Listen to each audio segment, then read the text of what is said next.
भूपेंद्र है क्या अभी कि नहीं है? नहीं आ पाया? अरे यार, भूपेंद्र क्यों नहीं आया? हम चलो बाद में कॉल करेंगे। In double slit experiment, we must note pattern on the screen is actually a superposition. हाँ सुनो क्या लिखा हुआ है। In the double slit experiment we must note that pattern on the screen is actually a superposition of single slit diffraction from each slit and double slit interference pattern. Pattern on the screen is actually superposition. तो आप क्या करते हैं बेटा कि जो आपका single slit दोनों की पास पास है काफी, तो इन दोनों सिंगल स्लिट का जो मैक्सिमा है ना, सेंट्रल मैक्सिमा, वो ऑलमोस्ट कोइंसाइड कर जाता है बेटा, वो ये वाला है वो। ठीक है ना, तो मैक्सिमम फ्रिंजेस आपकी इसी में आ जाती है इंटरफ्रेंस की, तो आप कह सकते हैं कि ऑलमोस्ट सेम इंटेंसिटी आपको दिख सकती है। बट प्रैक्टिकली वो नहीं दिखती है, क्योंकि इस तरह का देखो आपने डिफ्रैक्शन ने लिमिट लगा दी है, सिंगल स्लिट का ही मैक्सिमम इंटेंसिटी वहां नहीं पहुंच रही है। और हमने क्या मानी कि हर जगह दोनों से इंटेंसिटी सेम पहुंच रही है, बट ऐसा है ही नहीं। सिंगल स्लिट के कारण ही इंटेंसिटी पर लिमिट लग जा रही है इस बाहर के एनवेलप की वजह से। ये बहुत इंपॉर्टेंट है, ये इस समझ में आना चाहिए क्या शो कर रहे हैं इसमें। इतना भी आ गया तो भी एग्जाम का क्वेश्चन कर दोगे। इसमें अंदर वाला क्या है, अंदर वाला YDSE का इंटेंसिटीज है बेटा। ठीक है, बाहर वाला एनवेलप क्यों आ रहा है, वो आ रहा है ड्यू टू डिफ्रैक्शन आ रहा है वो एनवेलप। ठीक है ना, ये कौन सी है, ये सेंट्रल ब्राइट फ्रिंज है due to the diffraction pattern. तो इसमें आपकी बहुत सारी इंटरफ्रेंस की बीच में आ जाती है। ठीक है, बट एक्चुअल में आप देखेंगे कहीं नेट पर या एक्सपेरिमेंट कभी भी, तो इंटरफ्रेंस का एक्सपेरिमेंट में भी इंटेंसिटी सब जगह सेम नहीं होती है। उसका रीजन ही ये होता है, कभी कोई पूछ ले, due to the diffraction effect on the individual slit intensity in the YDSE is also not uniform। Theoretically बात करेंगे तो हम हमेशा बोलेंगे YDSE में इंटेंसिटी सेम है, और कहीं प्रैक्टिकली अगर बोला गया है तो फिर आपको समझ होनी चाहिए कि वो इंटेंसिटी सब जगह यूनिफॉर्म। गौरव आपने भेजा था क्या? मुझे ध्यान नहीं आ रहा, गौरव या भूपेंद्र में से किसी ने भेजा था? अच्छा, भूपेंद्र ने भेजा। तो उसने इंटेंसिटी का पैटर्न भेजा था नेट से निकाल के, उसमें यही पूछ रहा था वो कि सर इसमें इंटेंसिटी YDSE में सेम क्यों नहीं दिख रही है सब जगह। ठीक है, तो उसका रीजन यही था बेटा, डिफ्रैक्शन लिमिट कर देता है। तो प्रैक्टिकली आपको भी कभी भी नहीं दिखेगी, आप एक्सपेरिमेंट करेंगे जब लैब में जाके फर्स्ट ईयर सेकंड ईयर में, तो आपको बिल्कुल वैसा ही पैटर्न मिलेगा कि इंटेंसिटी बीच में ज़्यादा होगी। देखो यहाँ पर स्क्रीन के मिडिल पॉइंट के आसपास काफ़ी इंटेंसिटी है, क्योंकि दोनों इंडिविजुअल स्लिट्स की इंटेंसिटी मैक्सिमम आ रही है।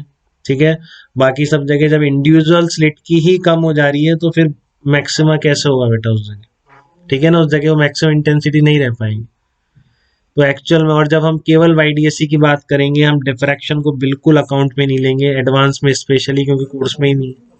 ठीक है, तो हमको इंटेंसिटी सेम मान के चलना है YDSE में, अब ज़्यादा कंफ्यूज नहीं करना है कि ठीक है, वो अपने आप लिखेगा आपको कि डिफ्रैक्शन इफेक्ट अकाउंट में ले रहे हो, या प्रैक्टिकली अगर लिख वर्ड यूज कर लिया उसने, तो पता है हमें कि YDSE में भी इंटेंसिटी हर जगह सेम नहीं होगी due to the diffraction effect on individual slit.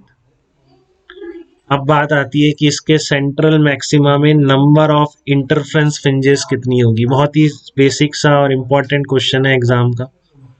ठीक है, number of interference fringes occurring in the broad diffraction peak कैसे निकालोगे? तो आपको पता है कि इंटरफ्रेंस में फ्रिंज विड्थ कितनी है, यही फार्मूला है कि ध्यान है आपको थोड़ा भी अगर, क्या इसी को इंटरफ्रेंस की फ्रिंज विड्थ बोलते हैं? क्लियर है सबको?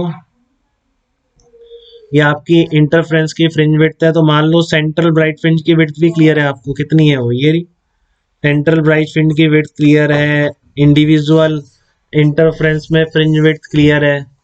तो आप मान लो कि सेंट्रल फ्रिंज विड्थ जो है आपकी डिफ्रैक्शन की, इसमें n ब्राइट फ्रिंजेस आ रही हैं उसकी, या n इंटरफ्रेंस फ्रिंजेस है। तो आप क्या करोगे, n इंटू बीटा, यही करेंगे और क्या करेंगे, n into beta lambda D by D equals to 2 lambda by small b into capital D, ये बन जाएगा बेटा। ठीक है, तो यहाँ से स्मॉल n की वैल्यू आ जाएगी 2d अपॉन स्मॉल b आ जाएगी। ये आ गया आपका number of interference fringes inside the central maxima on diffraction pattern. तो ये बहुत कॉमन क्वेश्चन बन सकता है मेंस का, हो सकता है किसी मेंस के पेपर में, हर पेपर में इस तरह का पूछा जाए, इतना इंपॉर्टेंट है। ठीक है, कि एक सिंगल जो आपका सेंट्रल ब्राइट फ्रिंज होती है डिफ्रैक्शन पैटर्न की, उसमें नंबर ऑफ इंटरफ्रेंस फ्रिंजेस कितनी होती हैं। ठीक है, तो आपने मानी कि n फ्रिंजेस लाई करती है, मान लिया आपने, तो n times of fringe width equal to width of the central bright fringe. तो ये भी ध्यान रखना है, सेंट्रल ब्राइट फ्रिंज की विड्थ इतनी होती है 2 lambda by B into capital D. तो कितना आ गया, 2d अपॉन बी आ गया। अब याद रखना, जो याद रख लो, नहीं तो निकाल दोगे, क्योंकि ये दोनों इंडिविजुअली तो याद होनी चाहिए, तो बीच में n टाइम्स लगा के ही तो निकालना। ठीक है, और एनसीईआरटी का ये एक्सरसाइज का क्वेश्चन है, what should be the width of each slit to obtain maxima of double slit pattern, 10 maxima of double slit pattern within the central maxima of single slit pattern। तो ये ऐसे ही deal करता है बेटा इसको, double slit और single slit, यही terminology generally use की जाती है। तो आप मतलब समझ रहे हैं इस क्वेश्चन का, कि अभी भी नहीं समझ पा रहे? किसी को मतलब समझने में तो दिक्कत नहीं है इस क्वेश्चन का। कितना आ जाएगा, 2d अपॉन बी। डी क्या है, स्मॉल डी क्या है, बीच की डिस्टेंस स्लिट्स की, और स्मॉल बी क्या है, स्लिट की इंडिविजुअल की विड्थ। ठीक है, तो 10 इक्वल्स टू 1 अपॉन बी कर दो, तो बी की वैल्यू निकल गई, बी आ गया 0.2 mm आ गया। ठीक है, क्लियर है बेटा? इस प्रॉब्लम में ऐसा तो नहीं कि अब भी नहीं समझ आ रही है, क्या पूछ लिया साथ में। आपको पता है कि जो सेंट्रल ब्राइट फ्रिंज है उसके अंदर मैक्सिमम इंटरफ्रेंस फ्रिंजेस लाई करती हैं। ठीक है, कितनी लाई करती हैं, इतनी लाई करती हैं, तो यही दे रखा है आपको, 10 मैक्सिमा और double slit pattern lie with in the central maxima of single slit pattern, और स्मॉल डी दे रखा है 1 mm। तो कोई दिक्कत नहीं है, स्मॉल डी को 1 mm डाल दो, बी 0.2 mm आ जाएगा। ठीक है, तो ये ध्यान रखेंगे इस तरह की प्रॉब्लम्स, और इस तरह का बोर्ड के लिए डेरिवेशन